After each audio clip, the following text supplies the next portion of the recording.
Tani, një gjë që unë se kam kuptuar, zotë Periqe, ma shpjegoni ju, kam pyetur shumë dhe prapë nuk e kuptoj pse duhet jetë e tillë. Ma kanë shpjeguar, por nuk e kuptoj pse. Pse kur bësh doganimi duhet bëhet me çmimin, pra kur bësh doganimin e ditë bëhet me çmimin e bursës që është në atë moment, ndërkohë që ajo mund të jetë bler, ku diun, 3 muaj më parë. Si është kjo historia kësaj? Pse duhet të jetë kështu? Normalisht apo kështu funksionon. Është bërë shumë debat për të ardhur te kjo formulë që s'ke nga ta nisësh.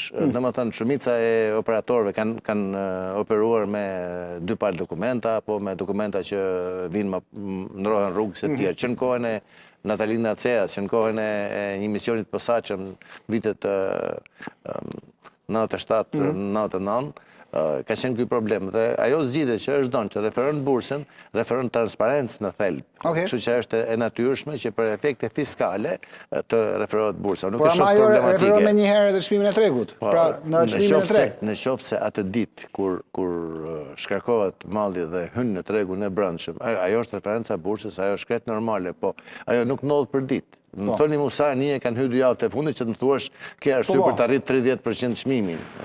E kuptoj.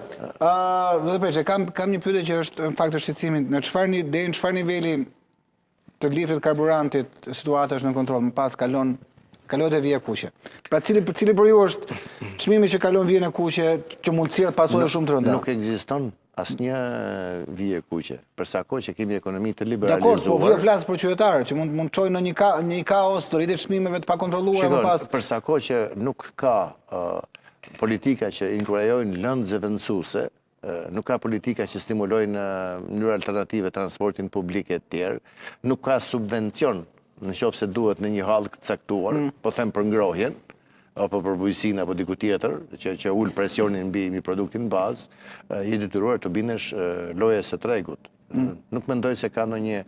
Ajo çka ndikon është që pika e ktheses apo pika vija kuqe që thoni ju, është kur fillon të kurr konsumin. Do thotë që prej momentit që qytetarët dhe bizneset konsumojnë më pak, është e cënuar, është e dëmtuar gjithë shoqëria. Qeveria merr më pak taksa, njerëzit jetojnë më keq për shkak se është rrit pesha specifike, shpenzimeve të familjes për këtë produkt specifik, për këtë mall.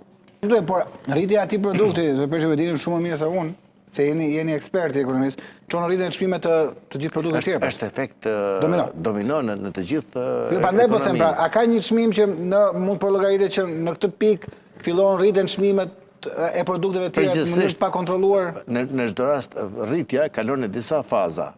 Fillimisht është paniku, pastaj është spekulimi, pastaj është rritja që vjen për shkak se këto dhona japin shifrat dhe biznesi ka dalë për të fituar, ne s'mund ta fshehim. Kështu që në këto kushte, unë mendoj se jemi akoma në fazën e panikut dhe të spekulimit. Nuk mendoj se ka premisa për të ndikuar realisht në produktet e tjera. Natyrisht kjo do të ndodhë dhe vazhdon të ndodhë, përsa kohë nuk ka politika korrigjuese që synojnë ta amortizojnë, pra ato si matja e tensionit që është lartë poshtë, kështu është edhe luhatet e çmimit. Ajo rezerva sigurisë synon ta nivelojë në mënyrë që natyrshëm të mos mbarten gjitha efektet në mënyrë të përditshme, sepse ajo krijon premisa për më shumë spekulim se sa mbartje të efekteve të tregut tek konsumatori fundor. Një pyetje tjetër që kam është për sa kohë gjatë ky konflikt, le të themi ka një periudhë caktuar që deri në atë moment mund të jetë e kontrolluar situata ekonomike botërore, më pas nëse kalohet në zvarritjet e tij mund kemi përkeqësim shumë të madh në nivel botror? Është vështirë të bësh prognozë. Ajo çka shifet është që vendet apo bashkësitë ekonomike të mëdha botërore po synojnë të përgjigjen në mënyrën e vet. Shtetet e Bashkuara janë të lumtura që nafta ruse tashmë i kanë heqë barriera dhe po blihet nga vendet tjera, përfshirë Amerikën. Shtetet e Bashkuara janë të lumtura që nafta e Venezuelës falënderonte presidentit, domethënë që janë miliona gallon, miliona ton që shkojnë rafineritë e Shteteve të Bashkuara, ndonë se ati çmimi është arritur me 20-30%. Po pra, është më ullët se në Europë. Në çdo rast. Në çdo rast. Kurse Evropa vetë kam përshtypjen që po rishikon mundësitë për të shfrytzuar infrastrukturën ekzistuese të importit të naftës dhe të gazit rus, pasi burimet alternative nga vendet tjera, përveç se janë vështirësuar për shkak të luftës në vendet e Zgjerit, po janë edhe shumë më të kushtueshme. Po kjo mbetet për të parë, edhe rezultati i kësaj lufte mendoj se edhe ekonomikisht do të ketë impakt edhe në marrëdhëniet midis Shteteve të Bashkuara dhe Bashkimit Evropian. Doja në fund të jepni një mesazh qytetarëve, të cilët janë panikosur për gjithë çfarë po ndodh. Çfarë mesazhi keni si ekonomist, si ekspert ekonomist? Çfarë mesazhi i drejtojnë qytetarëve që shohin ditë rritjen e çmimeve, friksohen? Çfarë Nëse mund të japësh një mesazh jo panikues, askush nuk mund të jap një këshill. Ajo që është që njerëzit të arsytojnë me racionalitet.